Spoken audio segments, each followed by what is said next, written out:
بسم اللہ الرحمن الرحیم۔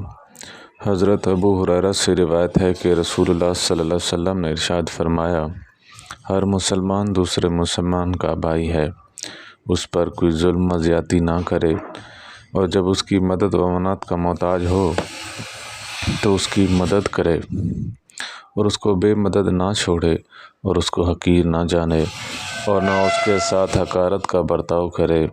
کیا خبر اس کے دل میں تقویٰ ہو، جس کی وجہ سے اللہ کے نزدیک وہ مکرم و محترم ہو۔ پھر آپ نے 3 بار اپنے سینے کی طرف ارشاد فرماتے ہوئے ارشاد فرمایا، تقویٰ یہاں ہوتا ہے، ہو سکتا ہے تم کسی کو اس کے ظاہری حال سے معمولی سمجھو اور اپنے دل کے تقوی کی وجہ سے اللہ کے نزدیک محترم ہو۔ اسی لیے کسی مسلمان کو حقیر نہ سمجھو۔ آدمی کے برا ہونے کے لیے اتنا ہی کافی ہے کہ وہ اپنے مسلمان بھائی کو حقیر سمجھے اور اس کے ساتھ حقارت کے ساتھ پیش آئے۔ مسلمانوں کی ہر چیز دوسرے مسلمان کے لیے قابل احترام ہے۔